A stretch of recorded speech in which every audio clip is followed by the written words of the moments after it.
Africa has produced several colors of leaders in the last 70 years since the return of the continent from the colonial powers to native Africans. Some African leaders chose to stay in office for a short period and left their offices on record time. Others remained in office almost forever. One leader in Africa that has remained in office as president from 1982 till this day is President Paul Biya of Cameroon. At the time of the making of this video, Paul Biya is 90 years old and has been described as the oldest head of state in the world and the longest serving non-royal national leader in the world. In this edition of Back in History, we present to you the story of how Paul Biya rose to power in Cameroon since 1982 and how he has been able to remain in power for an unbroken period of 40 years and counting. Welcome to this edition of Back in History. Most of the leaders in Africa that have been in power for many years are usually military men or persons who first came into power as military men and later transited themselves to civilian leaders through the conduct of general elections. But in Paul Biya's case, he has never been in the military. He rose to power as a civilian and has remained in power as a civilian for this number of years. Paul Biya has never been a military man and may not be thinking of being one at this stage in his life. He was born in Cameroon in February 1933. He attended elementary school in Yaoundé and later went to France for further studies. He graduated in France in 1961 with a diploma in public law. He then returned home to participate in the administration of his country. Cameroon gained independence from France in January 1960. Elections were held soon after independence, and Amadou Ahidjo emerged as the first president of the country. President Amadou Ahidjo began his administration in earnest and appointed fellow Cameroonians to assist him in the running of the affairs of the country. One of the persons whom the president appointed to assist him in his government was Paul Biya. Biya first served as director of the cabinet of the Minister of National Education in January 1964 and later served as Secretary General of the Ministry of National Education in January 1965. He was named Director of the Civil Cabinet of the President in December 1967 and Secretary General of the Presidency in January 1968. He gained the rank of Minister in August 1968 and the rank of Minister of State in June 1970, while still serving as Secretary General of the Presidency. Biya was indeed a high-ranking member of Ahidjo's government and was very loyal to his boss and dedicated to duty. In 1972, Cameroon adopted a unitary system of government and thus created the office of Prime Minister. Paul Biya became the first Prime Minister of the country. In 1979, a new law was made to the effect that the Prime Minister shall be the successor to the President in the event of death or resignation or impeachment of the President. Prime Minister Paul Biya was thus the natural successor to the office of the President should President Amadou Ahidjo resign or become impeached or get called to the great beyond by his creator. President Amadou Ahidjo was however not impeached, neither was he visited by death. He simply resigned from office voluntarily on the 4th day of November 1982. Paul Biya then succeeded him as President of Cameroon in line with the constitution of the country. This, in essence, is how Paul Biya became the President of the Republic of Cameroon. His ascension into power was simple and without any fight or bloodshed whatsoever. It was not a coup, it was simply an opportunity made possible by the resignation of his boss. Paul Biya, who already had quality experience and knowledge of administration, began his administration in earnest and worked around the clock to render leadership to his people. He was loved by many at this initial stage of his leadership. He went on smoothly and enjoyed the support of the legislature and the international community. At this time, no one knew that Biya would employ several measures in the course of time to remain in office for many years, running into decades. Biya started by introducing a one-party system in Cameroon. This was highly criticized by pro-democracy voices within and outside the country, but Biya was defiant. He knew what he wanted to achieve and was not ready to change gear. He wanted to stand the election and to emerge victorious. When the pressure became too much, he accepted the introduction of multi-party democracy. This allowed other persons and political parties to participate in the activities leading to the general election. In 1992, a general election was held and Paul Biya became elected as the president of the country. In 1997, another general election was held and Paul Biya still won as president.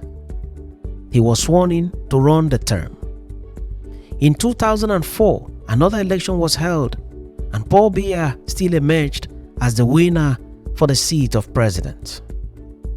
In 2011, another election was held and Paul Biya still emerged as the winner of the election.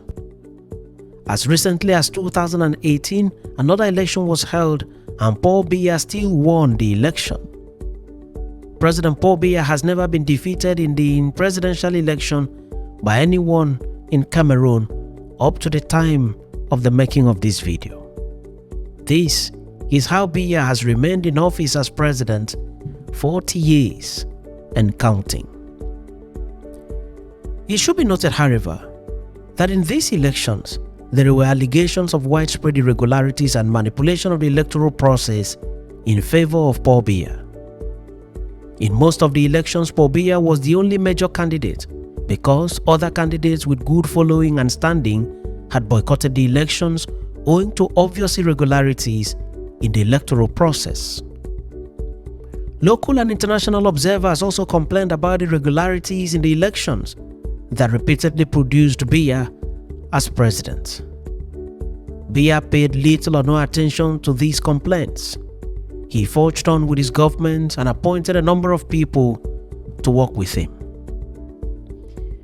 Biya had tremendous respect for his boss, former President Amadou Ahidjo, the man who stepped down from office for him to become president almost on a platter of gold. He continued to consult Ahidjo on critical national issues, and Ahidjo gave him tremendous support. Biya is a Christian from the southern region of Cameroon, while Ahidjo was a Muslim from the northern region. But their differences in religion was never a barrier for good working relationship between them. Because of this close relationship, Biya allowed former President Ahidjo to remain as the head of the ruling Cameroon National Union, CNU. Their relationship continued to flourish until 1983, when serious disagreements developed between the two. Ahidjo went into exile in France, and from there he publicly accused Biya of abuse of office and paranoia about plots against him. After Ahidjo resigned as Cameroon National Union leader, Biya took the helm of the party in September 1983. In 1985, the Cameroon National Union was transformed into the Cameroon People's Democratic Movement in Bamenda, and Biya was elected as its president. Biya then had firm control of the party and of government from then on. This is another reason why he has been able to remain in office for this long, having total control of the political party and pulling the needed shots. Biya has been the man in charge in Cameroon for decades and has the uncanny ability to pull the shot and have the critical people in the country to himself. For instance, Biya worked with the legislature to remove tenure limits from the Constitution of Cameroon. This has enabled him to remain in power for many years. Biya also caused an amendment of the Constitution to make provision for the president to enjoy immunity from prosecution from his actions as president even after leaving office. Biya does not have much tolerance to opposition. Under the Constitution, Biya has sweeping executive and legislative powers. He even has considerable authority over the judiciary of his country. Biya's party, the RDPC, continues to dominate the National Assembly, and Biya's requests are usually given accelerated approvals by the National Assembly. Biya is also celebrated by several persons in Cameroon who see him as the right man for the job and who would do everything to ensure that Biya remains in power even in his advanced old age. On 12 June 2006, Biya signed the Green Trail Agreement with Nigeria's President Olusegun Obasanjo, which formally put an end to the Bakassi Peninsula border dispute and gave the oil and gas-rich Bakassi Peninsula to Cameroon. Biya received commendation from his people for attaining this feat, but Olusegun Obasanjo received serious criticism from Nigerians and accusation of cheaply handing over Bakassi to Cameroon. Biya regularly spends extended periods of time in Switzerland at the Hotel Intercontinental Geneva, where he is said to be working without being disturbed. These extended stays away from Cameroon are almost always referred to as, quote, short stays in the state-owned press and other media. Even on holidays away from Cameroon, Biya is said to maintain firm control of the seat of power back at home in Cameroon. A writer, David Walenchinski, in his review of the situation in Cameroon under Biya, described Biya's electoral process in these words, quote, every few years, Biya stages an election to justify his continuing reign, but these elections have no credibility. In fact, Biya is credited with a creative innovation in the world of phony elections. In 2004, annoyed by the criticisms of international vote monitoring groups, he paid for his own set of international observers, 6 ex-US congressmen, to certify his election as free and fair. In 1961, Paul Biya married Jean Irene Biya, who did not have any child for him. She however adopted Frank Biya, who had been born previously from a relationship between Paul Biya and another woman. Jean Irene Biya died on 29 July 1992, and Paul Biya married Chantal Biya, who is 36 years younger than Paul Biya. Together, they have 2 children. Biya means many things to many people. In the course of his reign, he has met with several world leaders such as President Ronald Reagan of the United States of America, President George W. Bush, President Barack Obama, and many other world leaders. He has also met with Secretary of State John Kerry and Colin Powell. Several African leaders have met with him. He has also attended several conferences within and outside Africa. In his recent outing at the US-Africa Summit, which took place in Washington, D.C. in December 2022, President Paul Biya's outing became a subject of international discourse as he was seen on video repeatedly asking whether there were important people around in the hall and whether he had been invited to the podium to speak. Biya finally spoke to the audience, and it was clear that age has really taken a toll on him. He looked frail and was assisted to mount the podium and to even sit down. He was also assisted to stand. It is however not clear if President Biya is ready to leave the presidency of his country and thus leave the stage anytime soon. President Paul Biya remains, at the time of the making of this video, the President of the Republic of the Cameroon. Thanks for watching this episode of Back in History, and do remember to subscribe to the channel or follow the page for regular notifications on every new video.